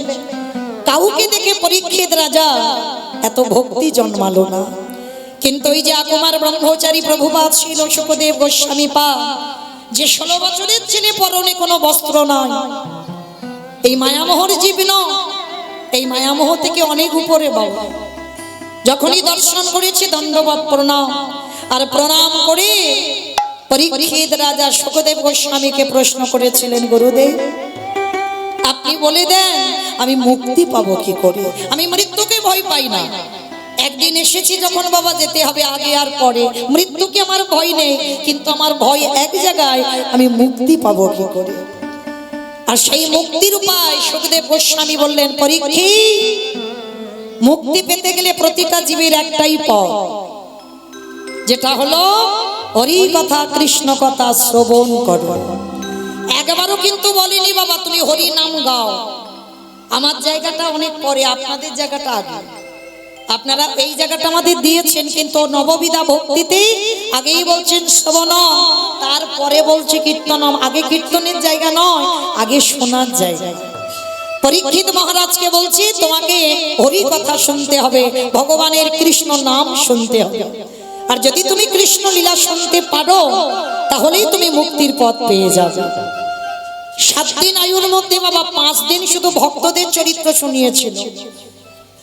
ধ্রুব চরিত্র, প্রহ্লাদ চরিত্র, অম্বরীশের চরিত্র, অজামিলের চরিত্র, এগুলো ভাগবতের উপাখ্যান। 9ম স্কন্ধ পর্যন্ত বাবা ভাগবত যারা আশ্রয় করেছেন, 9ম স্কন্ধ পর্যন্ত শুধু বাবা ভক্তদের চরিত্র, আর 10ম থেকে ভগবানের কৃষ্ণ লীলা। তা যখন পরপর গুরুদেব বলে যাচ্ছে ভক্তদের কথা, পরীক্ষিত রাজা করজোর করে একটা প্রশ্ন করেছিলেন, গুরুদেব আপনি বললেন কৃষ্ণ লীলা শুনলে মুক্তি পাওয়া যায়, কৃষ্ণ নাম শুনলে মুক্তি পাওয়া যায়, আর আপনি খালি আমার কাছে বসে ভক্তদের কথা বলছেন কেন? আপনি তো নিজেই বললেন কৃষ্ণ লীলা শুনতে হবে, তাহলে মুক্তি পাওয়া যাবে, আর ভক্তদের চরিত্র বলছেন কেন? সুখদেব গোস্বামী করজোর করে পরীক্ষিতকে একটা কথা বললো, পরীক্ষিত শোনো, কারোর ধরো যদি পেটের সমস্যা হয়, এটা উদাহরণ বাবা, যদি পরীক্ষিত রাজাকে দিচ্ছে, যদি ধরো পেটের সমস্যা হয়েছে বাবা, যা কিছু খাই বাবা গ্যাস অম্বল হয়ে যায়, যা কিছু খায়। ডাক্তার বৈদ্য কবিরাজ করেছে, আর ডাক্তার বলে দিয়েছে বাবা ওই রিজ রিজ খাওয়া যাবে না, মানে যারা মাছ মাংস আহার করে ওইগুলো খাওয়া যাবে না, ওইগুলো একটু দূরে দাও, মানে একটু ওই পেঁপে শুদ্ধ, কলা সিদ্ধ, মানে সিদ্ধ অন্ন তোমায় খেতে হবে। আর খেতে খেতে যখন তোমার পেটের সমস্যাটা একটু ঠিক হবে, তারপরেই তুমি ওইগুলো আহার করতে পারবে, তার আগে নয়। যারা ভজনের ঊর্ধ্বে যাচ্ছেন বাবা, তারা অনুভব করতে পারবেন এই কথাটা কেন বললো। পেটের সমস্যা যার হয়, সে যদি বাবা ডাক্তারখানা থেকে ফিরে যদি ওই মশলা জাতীয় জিনিস খায়, তাহলে কি পেটে আর সহ্য হবে? সে তাড়াতাড়ি হরি বল হয়ে যাবে। হ্যাঁ, তাকে আগে সয়ে নিতে হবে। তোমার মেডিসিন যখন চলছে বাবা, তাহলে তোমাকে অনুভব করতে হবে যে আমাকে সিদ্ধ খেয়ে আমার পেটটা ভালো করতে হবে। আর পেট যখন ভালো হবে তারপরে তুমি খেতে পাবে ওই মশলা জাতীয় খাবার। পরীক্ষিত রাজা এই উদাহরণটা কেন দিল? পরীক্ষিত শোনো, তুমি এই যে ভগবানের ভাগবতে ভক্ত লীলা শুনছেন কেন জানো? এই ভক্তদের কথা শুনতে শুনতে তোমার হৃদয়ে লোভ, লালসা, কামনা, বাসনা যেদিনে দূর হয়ে যাবে। ভক্তদের উপাখ্যান শুনলে বাবা এগুলো হবে, দেখবেন ধ্রুব চরিত্র, প্রহ্লাদ চরিত্র, অম্বরীশের চরিত্র, এগুলো শুনলে কি হবে? আমাদের কামনা বাসনা থেকে আমরা মুক্ত হতে পারবো। হঠাৎ ধরো বাবা কেউ যদি রাজ ঐশ্বর্যে মানুষ হয়, হঠাৎ যদি গুরুচরণ আশ্রয় করে, সে পারবে? সে রাজ অট্টালিকা ত্যাগ করতে পারবে না বাবা। তাকে ধীরে ধীরে যেতে হবে, তাদেরকে শোনাতে হবে যে অমুক ভক্তরা এমন কর্ম করেছে। হ্যাঁ, আর ভক্তদের কথা শুনতে শুনতে যেদিনে তোমার দুটো নয়নে বাড়ি বিগলিত হবে, যেদিনে তুমি তোমার জীবনটাকে মনে করবে তুচ্ছ, এই জগতে যা যা কিছু দেখছো অনিত্য বস্তু, আরে নিত্য বস্তু যদি থাকতে হয় সেটা হলো আমার গৌর গোবিন্দ চরণ। যেদিনে তোমার হৃদয়ের মধ্যে ওই জ্ঞান অর্জন হবে, তারপরে আমি তোমায় কৃষ্ণ লীলা শোনাবো। আর এখন যদি কৃষ্ণ লীলা শোনাই, তোমার হজম করবার ক্ষমতা নাই, কারণ এখনো সে জায়গায় তুমি যেতে পারো। 7 দিনের মধ্যে 5 দিন শুনিয়েছিল ভক্ত চরিত্র, আর 2 দিন শুনিয়েছিল বাবা ভগবানের কৃষ্ণ নাম। তাহলে সেই দিন থেকে পরীক্ষিত রাজার, সেই দিন থেকে বাবা আমরা মেনে আসছি যে কোনো ব্যক্তি মুক্তি পেতে গেলে তাকে হরি কথা, কৃষ্ণ কথা শ্রবণ করাতে হয়। এই যে আপনার শ্রাদ্ধ বাসরে বা বাৎসরিক বাসরে কীর্তন কেন জানো?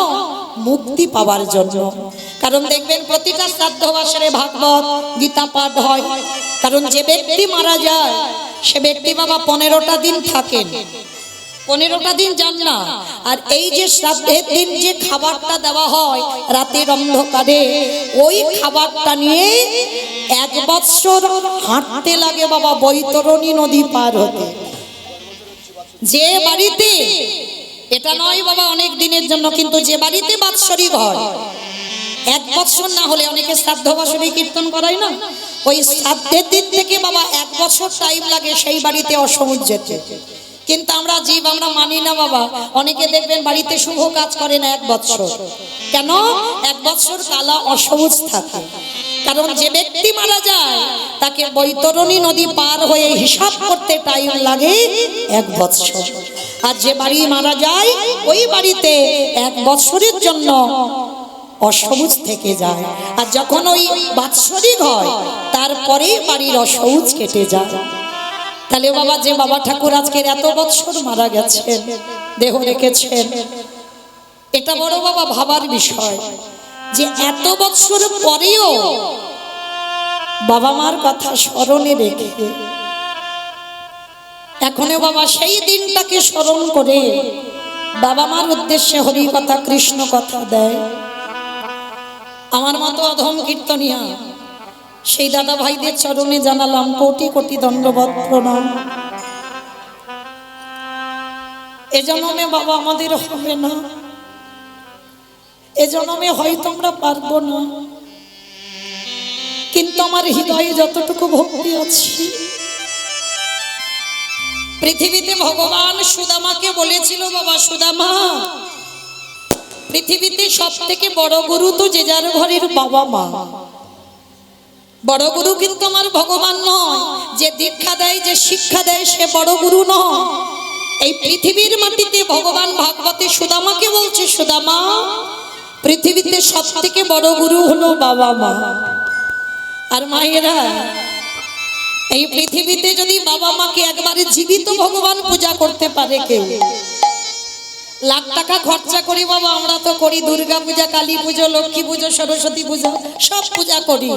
কিন্তু এখানে একজন ভক্ত হাত রেখে বলতে পারবেন হৃদয়ে যে আমি বছর অন্তর আমি জীবিত ভগবান পূজা করি।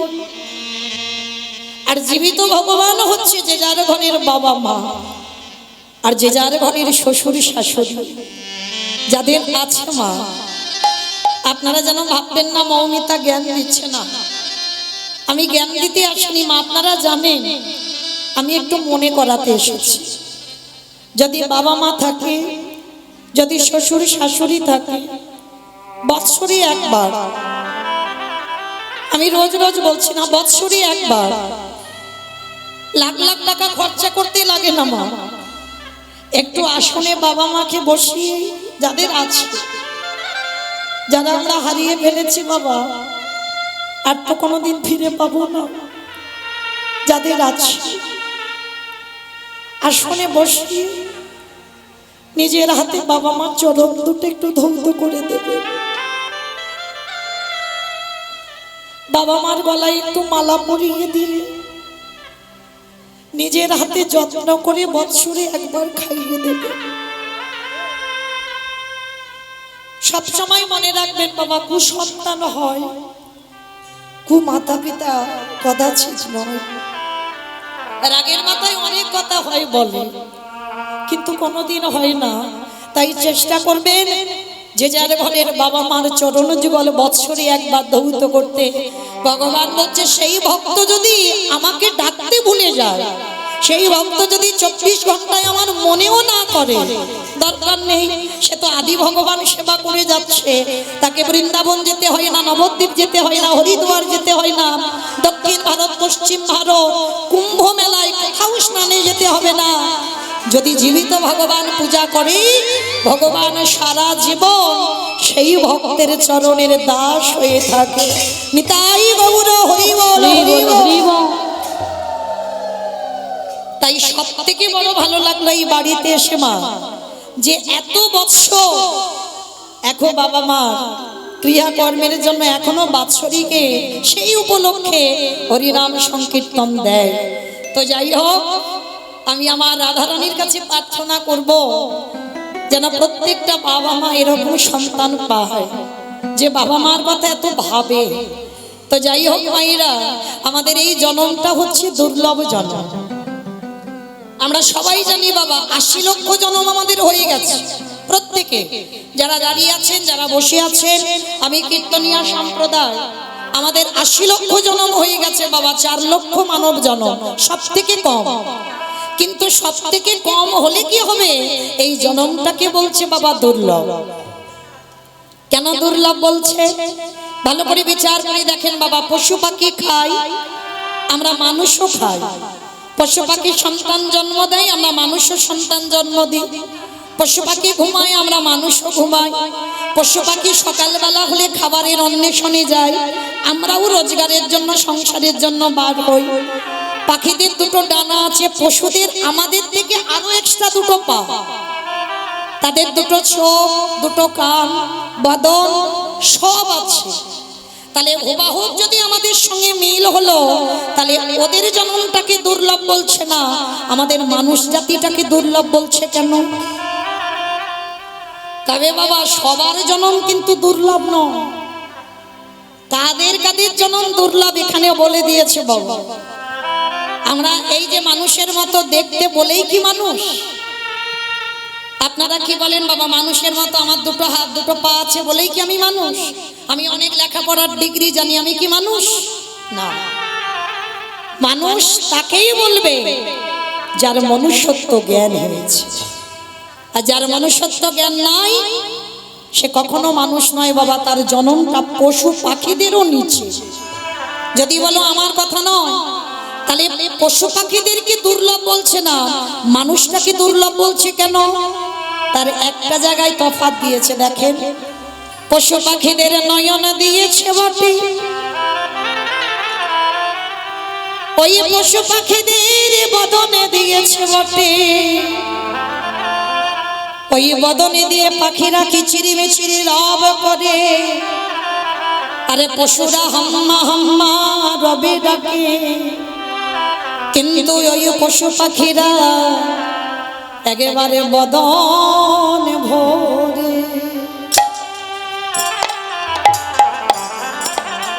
বদন ভরে কৃষ্ণ নাম বলে না।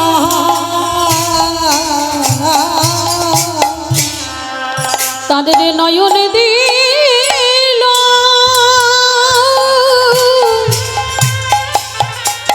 ওইটা একটু বাড়িয়ে দাও না ভাই। নয়নে দিল বদনে দিল বটে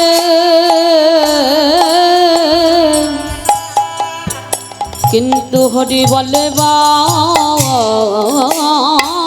মতো নানা ভাষারি দিল না। তাহলে পশু পাখিরা বদন পেয়েছে কিন্তু হরির নাম বলতে পারে না। তাহলে আমাদের জন্মটা কেন দুর্লভ? এই মনুষ্য জন্মে এসে আমরা বদন পেলাম বটে, কিন্তু হেলায় জন্ম গোমাইল। একেবারে হাগৌরি বলে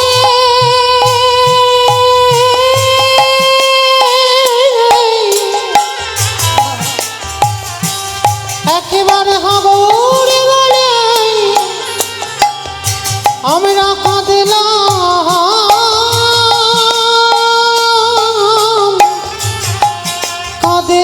না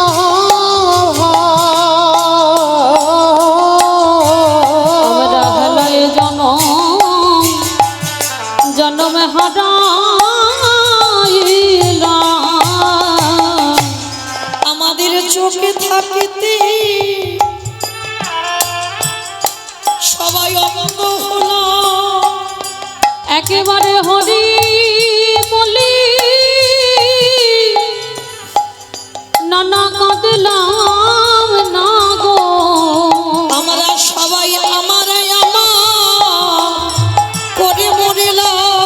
একেবারে হরি বলে কাঁদলাম না গো। সারাদিন কত বলে গেল। একেবারে কৃষ্ণ ভজন করলাম না গো। এই জন্মে আমার হরি ভজ হলো না। একেবারে হরি বলে কেঁদে ভাই। এ দয়াময় আমার মতো পাপী দয়ালারে কেউ শুনো। বলে এইবার উদ্ধার কর মোরে। দয়ালে তোমার ঘাটে এসে আমি দাঁড়াই রইল। একেবারে কৃপা করো দয়াল হরি। দয়ালে তুমি ছাড়া শেষের দিনে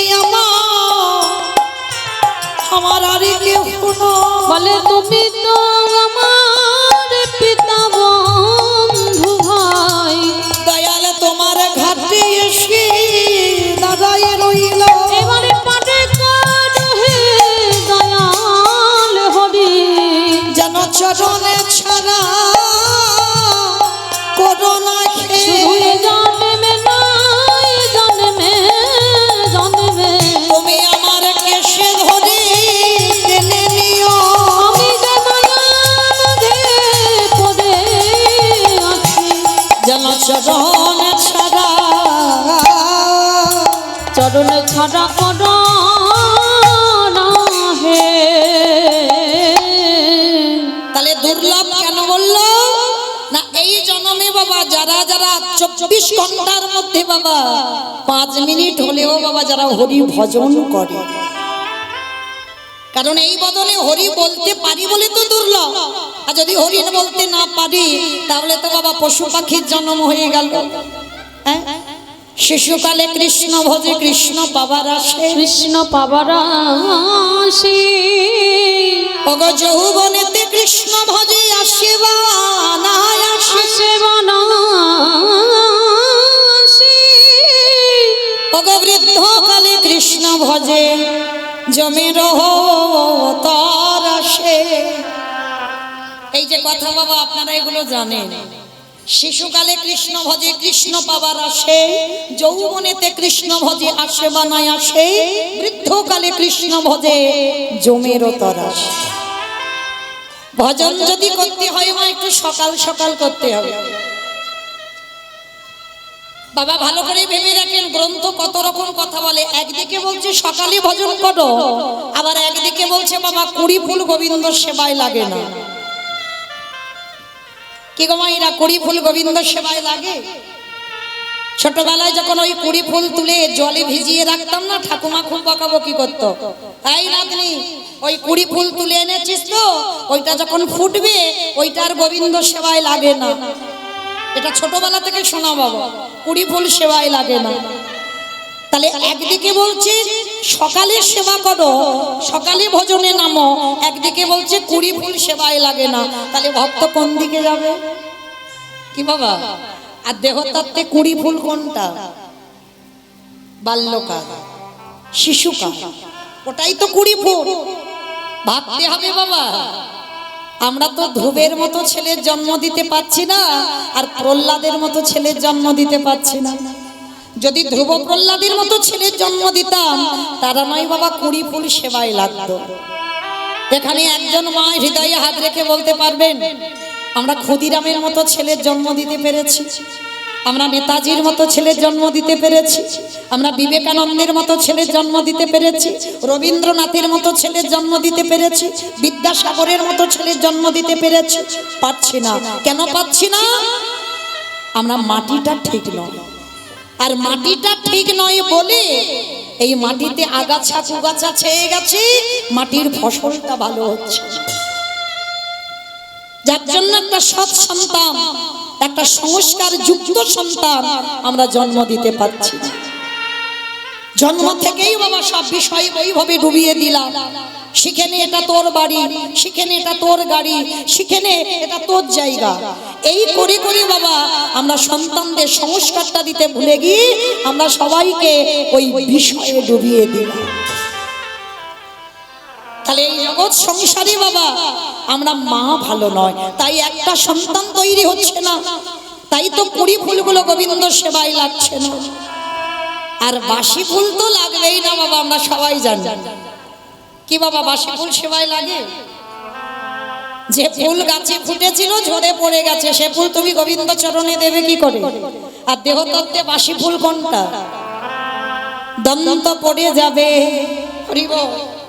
কেশ পেকে যাবে, চামড়াগুলো আলগা হয়ে যাবে, এ ফুল গোবিন্দ সেবায় লাগবে। ভেবে দেখেন বাবা, যখন বয়স হয়ে যাবে, বার্ধক্য, ঠাকুর ঘরে গিয়ে আহ্নিক করতে বসবে, ভালো লাগবে না, বারবার ঘুমিয়ে পড়ে যাবে। একটু জপের মালা নিয়ে জপ করতে যাবে, কোন রকমে 16 মালা হচ্ছে, আর ভালো লাগছে না। একটু কীর্তন আসরে বসেছেন, ভালো লাগছে কীর্তন শুনতে, কিন্তু বাবা কোমরে ব্যথা, বেশিক্ষণ বসা যাচ্ছে না। তাহলে আপনারা কি বলেন মা, ওই ফুলটা গোবিন্দ সেবায় লাগবে বলে মনে হয়? তাহলে সেবা দেবে কোন ফুল? যে ফুলটা আজকের ফুটেছে। আর আজকের ফোটা ফুল সম আমাদের দেহতত্ত্বে বলছে যৌবনকাল। এটা আমার কথা নয় বাবা, আমার গোবিন্দ রাধা রানীর চরণ ধরে বলল, রাধে গো, ভক্তের যৌবন বড়,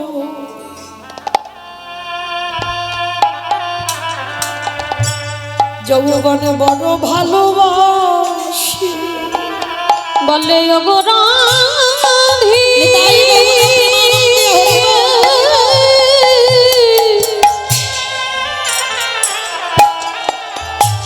বলে ওগো রাধি,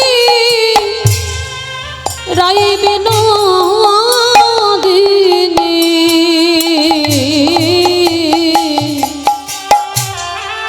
ভক্তের যৌবন বড়, বড় ভালো ভালোবাসি।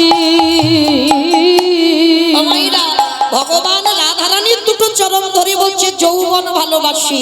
কোন যৌবন গো? ভগবান যৌবন বোঝাতে চাইলো, খারাপ নয় মা। কোন যৌবনের কথা বললো? যেদিন দুটো হাত গোবিন্দ সেবারে কাজে লাগবে,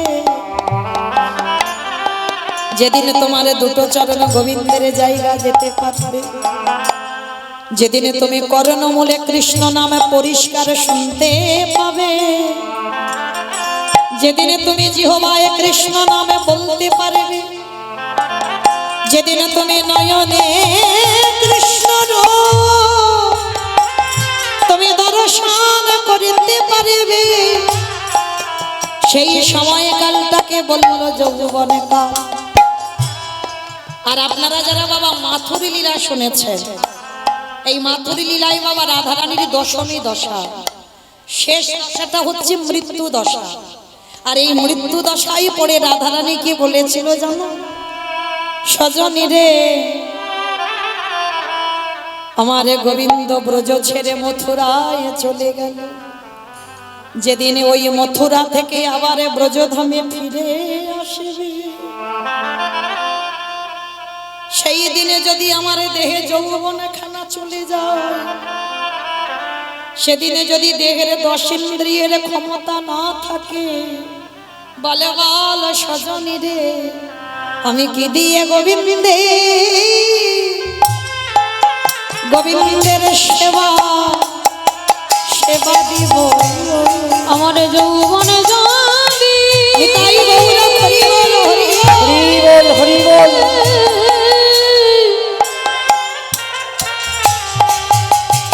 আমার যৌবনে যদি ফুরায়ে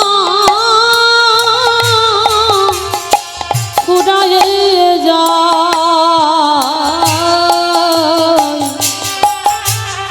বলে বলে কি দিয়ে গোবিন্দে আমি সেবা করব।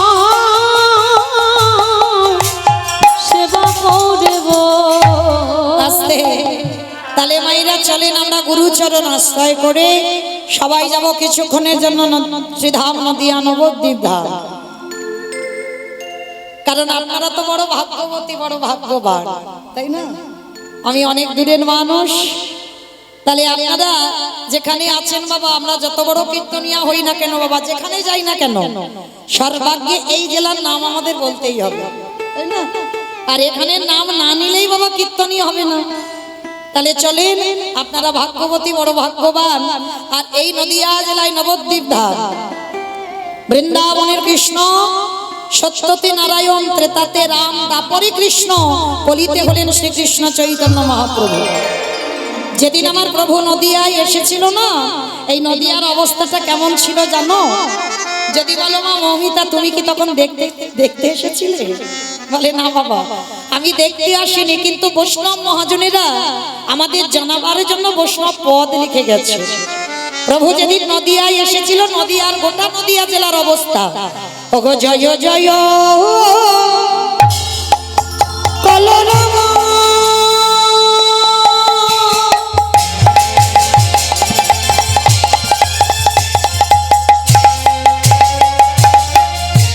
ওই নদিয়ার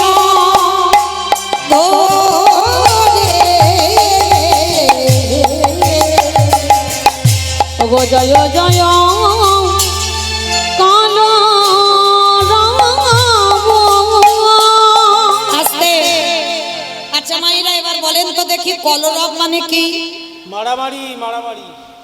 কলরব মানে মারামারি, কলাহল। বেশ, হইচই, চিৎকার চেঁচামেচি, গন্ডগোল, সেটাকে বলছে বৈষ্ণব পদাবলিতে কলরব।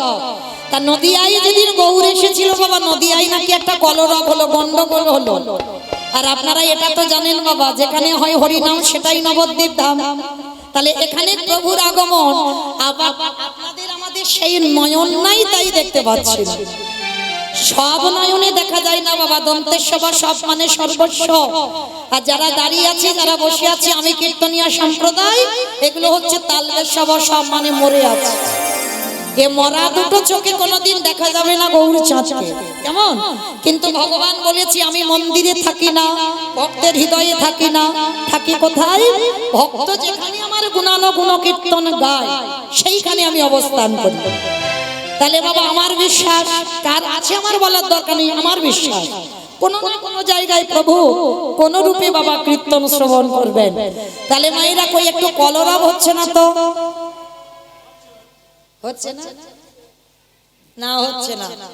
ওই কলরবটা যেন নিজেদের ব্যক্তিগত গন্ডগোল না হয়। সে গন্ডগোলটা কিরকম জানো?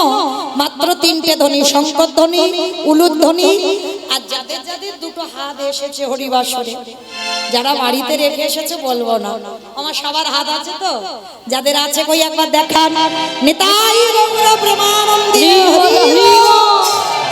বাহ, কই দেখি এবার একটু প্রেম সে উলুদ ধ্বনি। ওগো জয় জয় কলরব উলুদ ধ্বনি। আমার গোড়ারে গোড়া গোড়া গোড়া গোড়ারে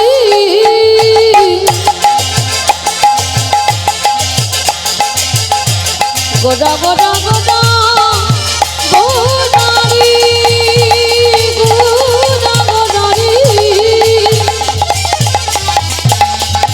ওই নদী আর ঘাট গোড়া আমার আমার প্রাণী নিতাই গৌর হরি। আহা জয় জয়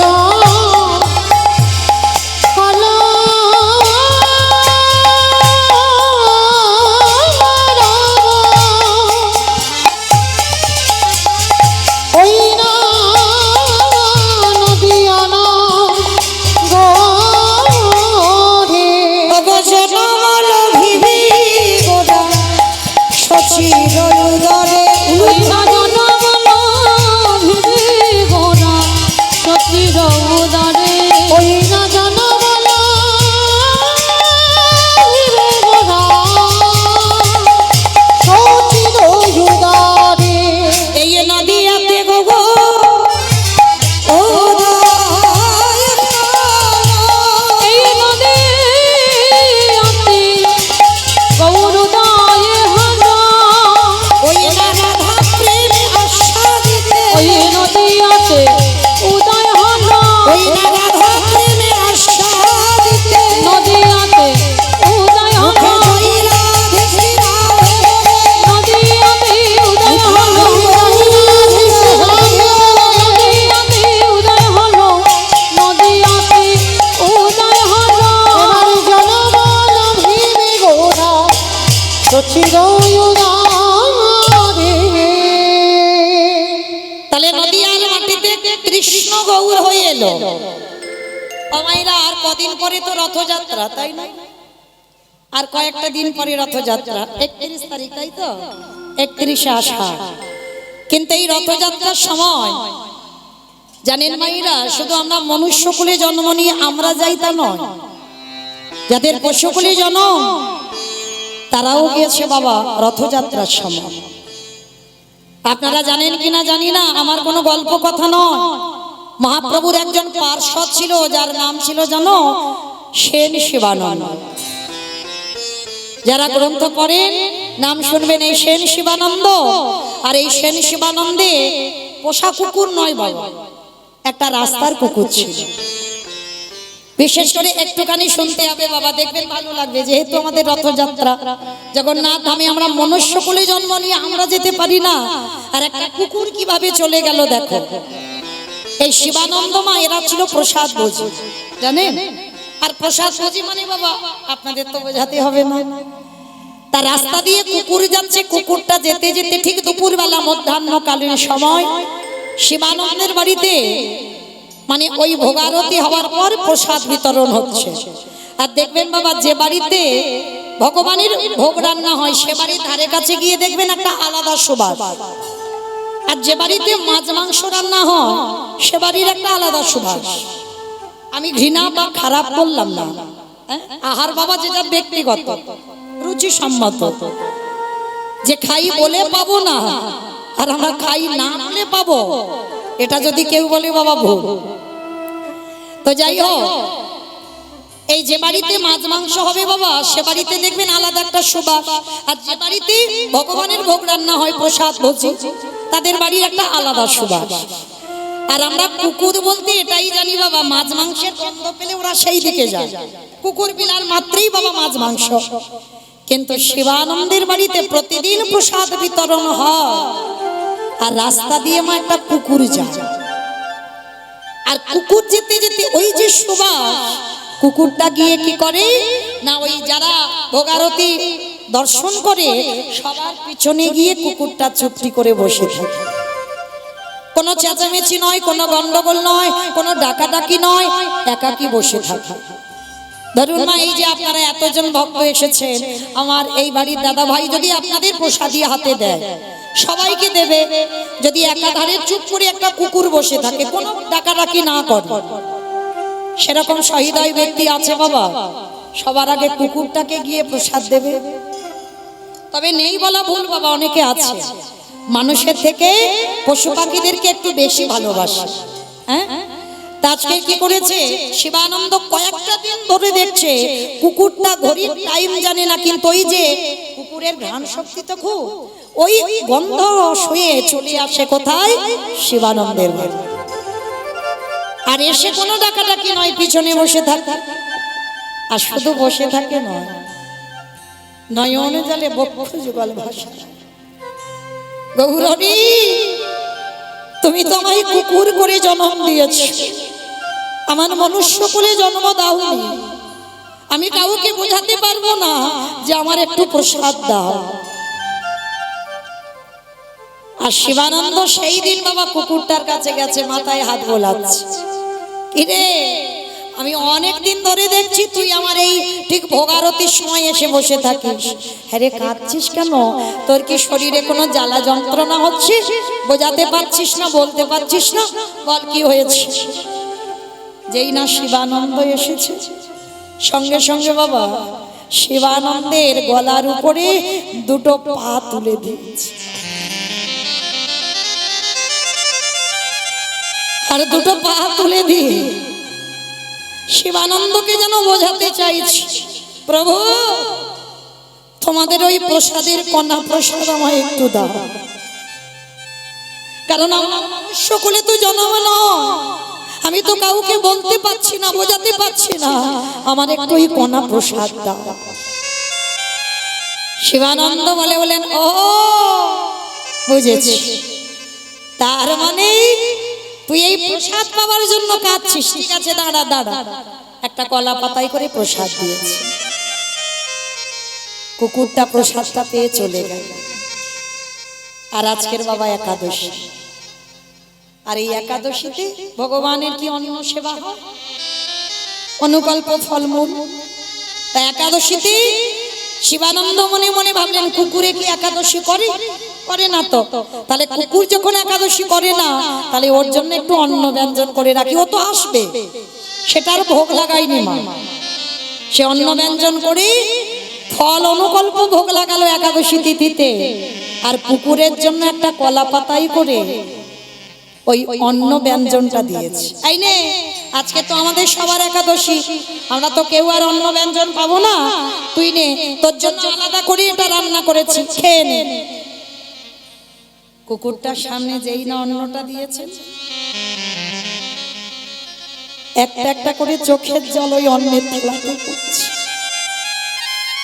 গৌরী তুমি তো আমার শ্রবণ ক্ষমতা দিয়েছো, আমি শুনেছি কানে, গুরু মহারাজের বলেছেন একাদশীতে পঞ্চশস্য নিষিদ্ধ, একাদশীতে যদি কেউ অন্ন সেবা করে সে নাকি গ্রাসে গ্রাসে পাপ ভক্ষণ করে, আমি শুনেছি। কিন্তু প্রভু জানি না আমার জন্য অন্ন ব্যঞ্জন করেছে, আজ সারাদিন যদি আমার কিছু খাওয়াও না হয়, আমি এই অন্নে মুখ দেব না। ভেবে দেখেন মা, দেখতে কুকুর কিন্তু বাবা ভিতরটা মানুষের থেকে অনেক উপর, আর আমরা দেখতে মানুষ, ভিতরটা কুকুরের থেকেও বেশি নিচু। আজকে লক্ষ্য করে দেখেন বাবা, যেই না শিবানন্দ দেখছে সবাই প্রসাদ পেয়ে গেল, কিন্তু কুকুরটা অন্য মুখই দিচ্ছে না। ছুটে গিয়েছে শিবানন্দ কুকুরটার কাছে। আরে তোর জন্য তো অন্ন ব্যঞ্জন করলাম, তুই খাবি না? ওই দুটো পা গলাতে তুলে দিয়েছে, খাচ্ছে।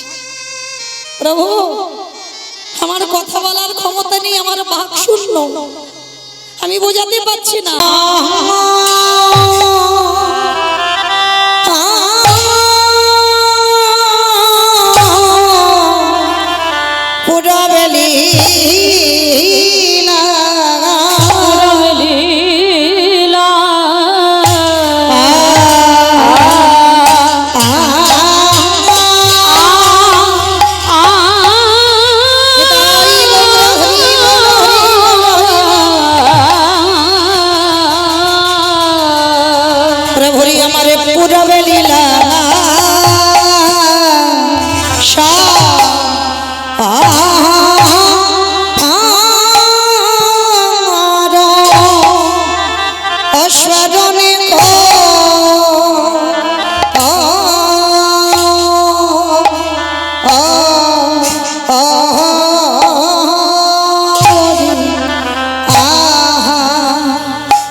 আজ জয়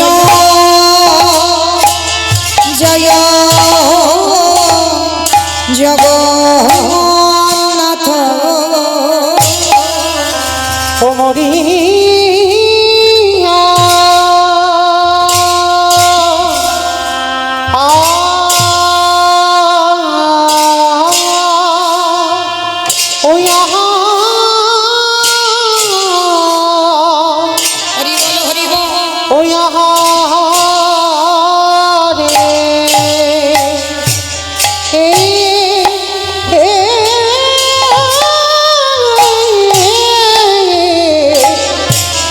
প্রভুরে আমার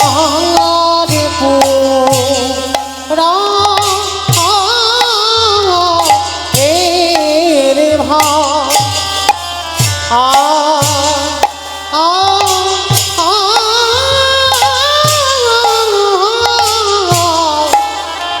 পুরা এর ভাব মনে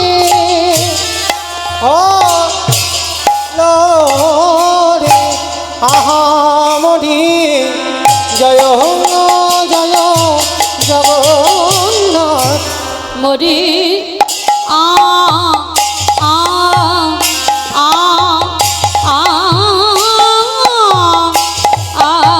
আরে এই প্রভু রামার রাম লীলা আ আ পুরব লীলা সারো হলো আহামরি জয় জয় জগন্নাথ মরে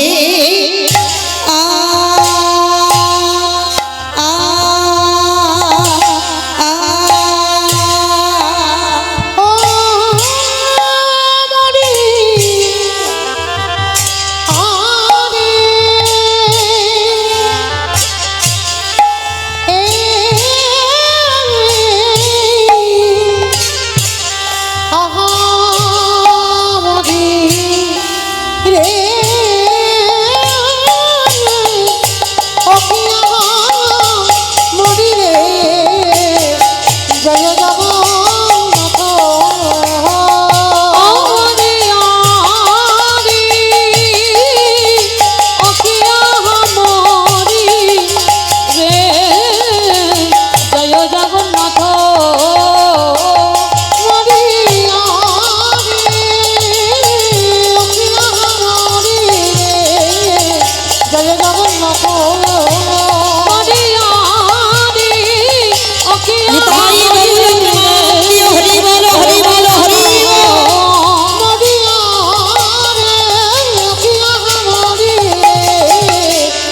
জগন্নাথ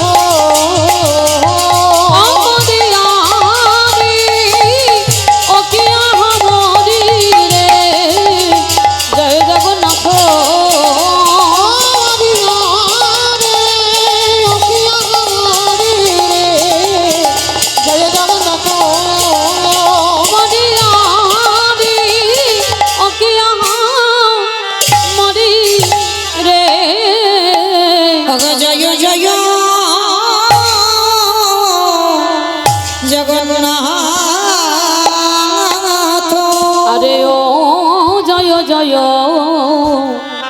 জগন্নাথ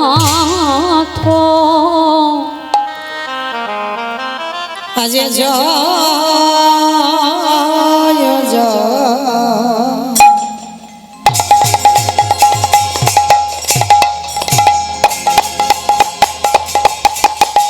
জয় জয় জগ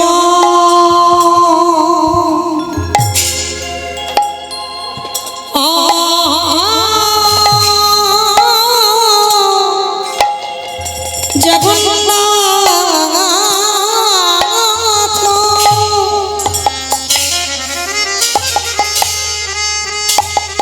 প্রভু আমার সচি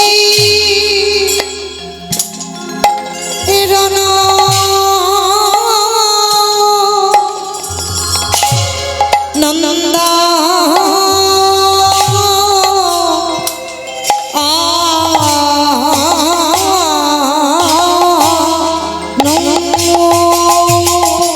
আজ জয় জয় হরি বল হরি বল জয় জগন্নাথ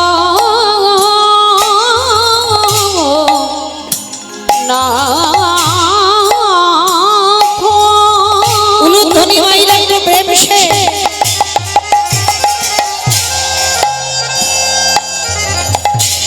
আমার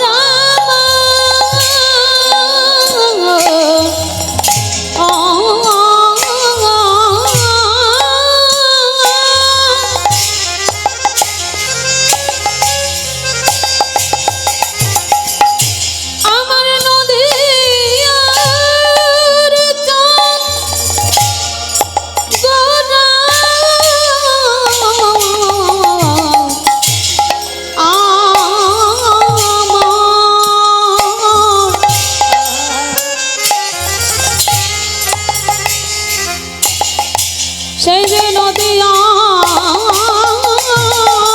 ভাগ্যাকাশে উদয়ে হয়ে আমাদের মতো পতিতে পাষণ্ডীকে উদ্ধার করেবার লাগে হরি বল হরি বল কলির জীবের দাঁড়ে দাঁড়ে দাঁড়ে দাঁড়ে ঘুরে ঘুরে হরি না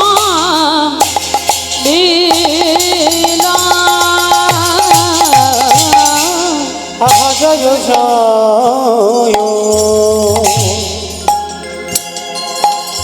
জয় জগন্নাথ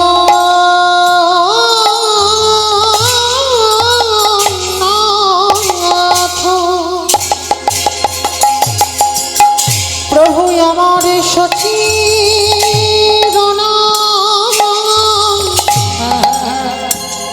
নন্দা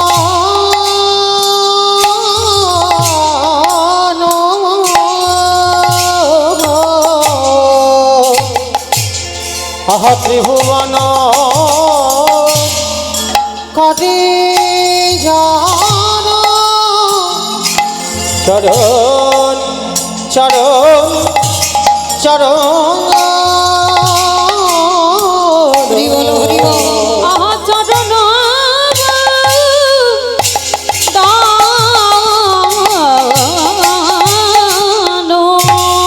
প্রভু আমার উদয় হয়েছে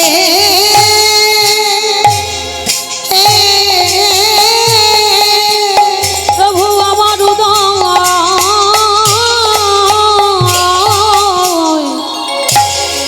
হয়েছে ওগো দেখো দেখো নদী ওই নদী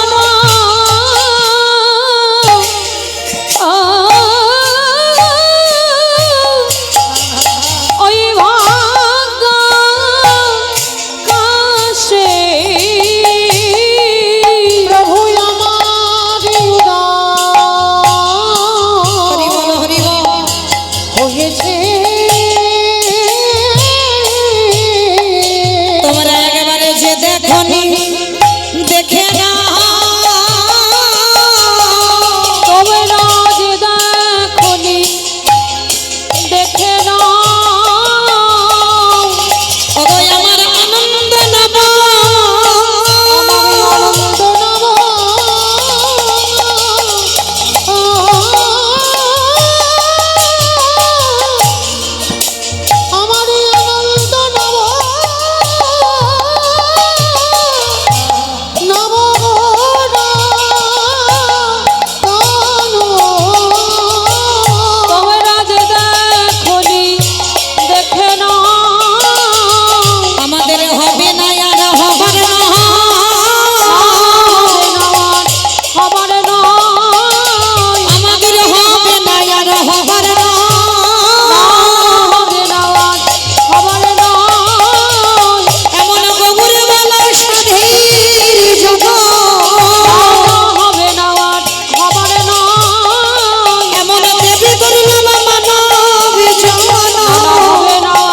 হরি বলে হবে না আর হবার নয় গো নানা হবে না আর হবার নয় আহা ত্রিভুবন করে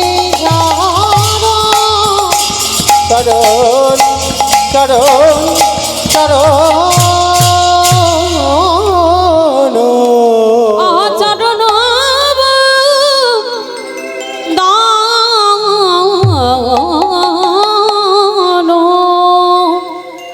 ঈশ্বর পরম কৃষ্ণ ঈশ্বর পরম কৃষ্ণ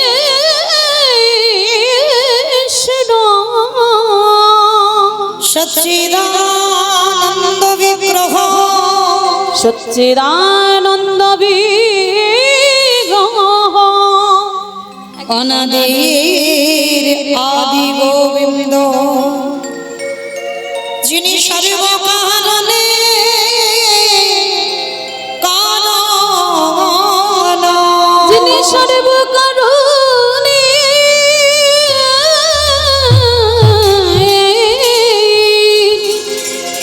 কারণ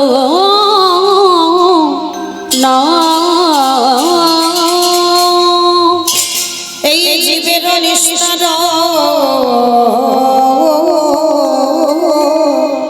লাগি নিস্তার লাগি নন্দ সূত হরি নন্দ সুত হরি এই ভুবনে প্রকাশ হইল। এই ভুবনে প্রকাশ হলো আমাদের গুরু রূপ ধরি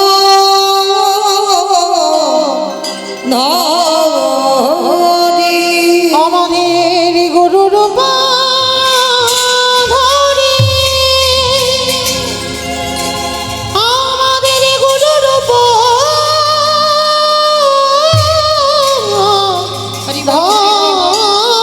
ধরি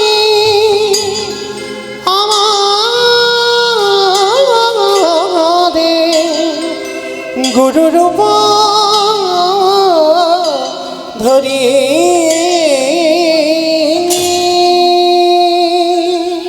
জানি তাই যা রাধেশ্যাম জয় জগন্নাথ জয় মহাপ্রভু হরে কৃষ্ণ সমবেত সুধী কৃষ্ণ অনুরাগী গৌর অনুরাগী মাতৃমণ্ডলী পিতৃমণ্ডলী আহুত অনাহুত ভাগত এই গ্রামবাসী বৃন্দ যারা আমার রাধা গোবিন্দের যারা আমার গৌর নিতাই রাতুর চরণ আশ্রয় গ্রহণ করেছেন তাহাদের সবাকার চরণে রইল আমার কোটি কোটি দণ্ডবত।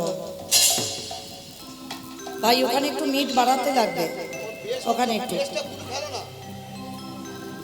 আচ্ছা একটু মিট আর টোনটা বাড়ো, মিট আর টোনটা বাড়ো, একটু চেষ্টা করো। হরে কৃষ্ণ জয় রাধে। একটু টোন আর মিটটা বাড়িয়ে দেখো, বেশ যখন কাটা টোন আর মিটটা বাড়ো। হরে কৃষ্ণ জয় রাধে জয় রাধেশ্যাম জনিতাই জয় রাধে। ঠিক আছে ঠিক আছে, একটু চেষ্টা করতে হবে। হরে কৃষ্ণ। তারপরে জানাই এখানে যত সাধু গুরু ব্রাহ্মণ বৈষ্ণব আছেন তাহাদের পাদ পদ্মে রইল আমার ভক্তিপূর্ণ দণ্ডবত প্রণাম। তারপরে জানাই মাগো আমি আমার পিতামাতার চরণে, আমার শিক্ষা গুরু দীক্ষা গুরুর চরণে অনন্ত কোটি কোটি দণ্ডবত প্রণাম। তারপরে জাতির কথা না বললে বাবা সব থেকে বড় ভুল হবে, সব থেকে বড় অপরাধ হবে। যে বাড়িতে আজকে হরিনাম সংকীর্তনের আয়োজন, যে বাড়িতে এত সাধুগুরু ব্রাহ্মণ বৈষ্ণবদের পদধূলা, এমন পিতা মাতার পদধূলা পড়েছেন, আমাদের মতো অধম কীর্তনিয়াদের নিমন্ত্রণ করে এনেছেন।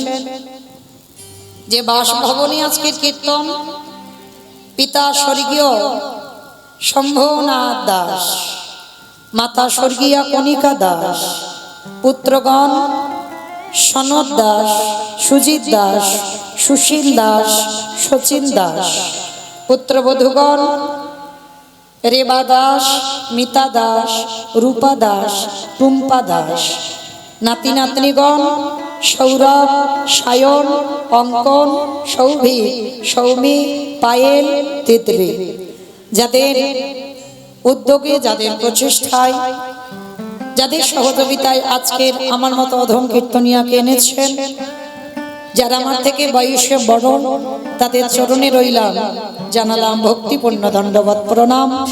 আর যারা আমার বয়সে ছোট, ওদের জন্য, যারা আমার সন্তান সম, যারা আমার থেকে বয়সে ছোট, তাদের জন্য রইল আন্তরিক শুভেচ্ছা, ভালোবাসা, অভিনন্দন। শুধু মনে রাখতে হবে বাবা, সন্তান জন্ম দিলে হবে না। সন্তান সবাই জন্ম দেয়, কিন্তু এমন সন্তান জন্ম দিতে হবে যে বাবা মার মৃত্যুর পরেও বাবা মার মুক্তির চিন্তা করে। এই যে শ্রাদ্ধ বাসর বলো আর বাৎসরিক বাসরই বলো বাবা, কীর্তন, যেটা আমার দক্ষিণ 24 পরগনায় হয় না বাবা, আমার এলাকায় হয় না, কারণ বাৎসরিক বলো আর শ্রাদ্ধ বাসরি বলো কীর্তনের প্রচলন নেই। কিন্তু আপনাদের এই নদিয়া জেলা, উত্তর 24 পরগনা, এইগুলো জেলাতে হয় যে বাৎসরিক আসর বলো আর শ্রাদ্ধ বাসর বলো, এই কীর্তন করাতে হয়। কিন্তু বাবা আপনারা জ্ঞানী ভক্ত তাই জানেন, যারা অজ্ঞানী তারা তো জানে না। কারণ এই যে শ্রাদ্ধ বাসরি কীর্তন করাবো কেন, এটা আমার মুখের কথা নয় বাবা, যারা ভাগবত জ্ঞানী বসেছেন আপনারা জানবেন, ভাগবতে পরীক্ষিত মহারাজ এই শিক্ষাটা দিয়েছেন। এই যে শ্রাদ্ধ